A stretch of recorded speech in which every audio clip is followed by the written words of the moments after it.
Welcome back. Oh, we're nattering away here. But anyway, you'll find out exactly what about in just a moment. But still to come in the programme, we'll be meeting the women behaving oddly when Jenny Seagrove and Paula Wilcox talk about sharing but not caring in Neil Simon's female version of The Odd Couple. But first, to sleep, perchance to dream, may have been a wish of Shakespeare's Hamlet, but the rub is it's also the wish of millions of insomniacs, or people who just can't sleep all over the country.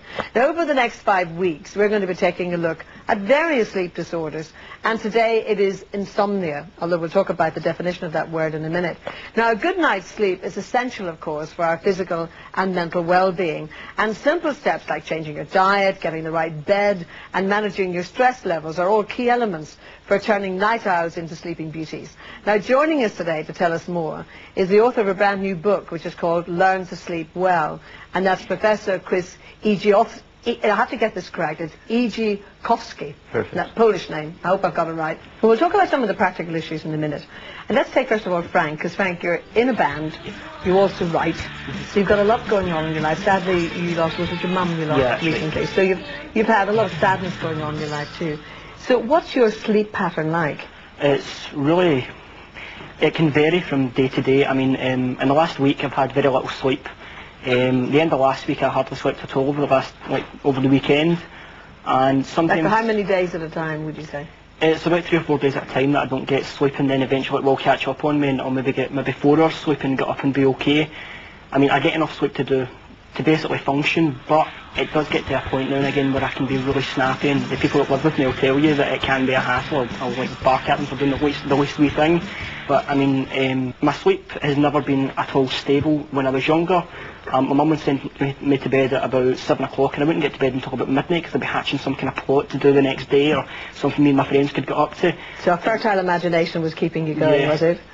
Now, you've already talked, obviously, to Frank, Chris, haven't you? Indeed. So what's your assessment of Frank's situation? Well, at the moment, I think he's just suffering from something that we call inadequate sleep hygiene. It doesn't sound very nice, but really his lifestyle is so muddled up that in many ways he's probably not trying to get sleep at the right time. And as we pursued it a bit more, we also found that, in fact, he was drinking lots of cola drinks, and a lot of them have got huge amounts of caffeine in them, or the energy drinks have got caffeine in them. So a certain degree of buzz is arising from that, and the irregularity in the lifestyle that he's adopted. What do you mean, like being up all night and trying to sleep during the day, that kind of thing, no pattern? Yes. I mean, basically, I think I've just about seen every episode of the Jerry Springer Show twice by being up so much at night. I mean, me and the rest of the household, I mean, I stay with my band, and we'll all bump into each other in the living room in the middle of the night and be like, so none of you sleep? And I mean, even our dogs that we have adopted insomnia, because as one of us are going to bed, the other is getting up, and the dogs don't want to miss a thing, so they're up as long as there's human life in the house. I think you've got something to talk to through the night with something, I know. This is interesting. Now, you talk about, hygiene in that sense. What do you mean about all those practicalities as to what really you should do regarding your sleeping habits or your actual bedroom in order to have a good night's sleep? It's almost where do you start? I think I'm going to make a general comment first, though. A lot of people who say they have become insomniacs will then go through a list of things that they've done and say that none of them have worked. Invariably, they've only done one at a time, and it can be something that is multifactorial. There are lots of different factors.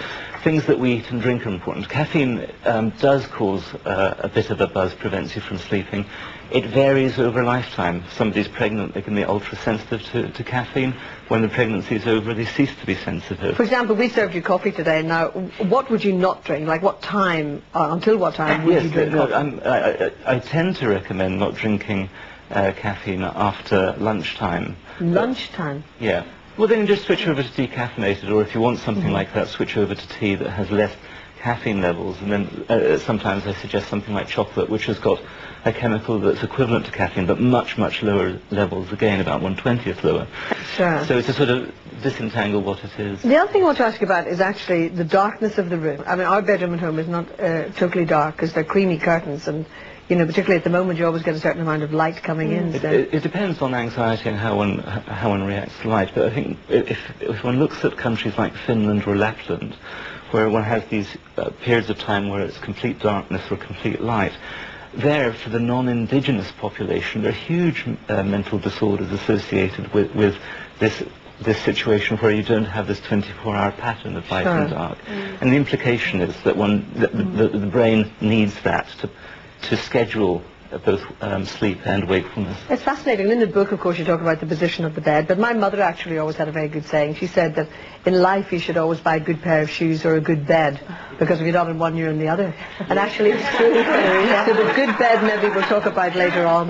Jean, obviously you're fine, you're coping very well. Frank, we're going to monitor you for the next 5 weeks. Yeah, I believe so. And hopefully by the end of the 5 weeks, Chris will have you sleeping a lot better. Hopefully. But thank you very much indeed for joining us. Thank you. And we'll see Chris later on. Thank you.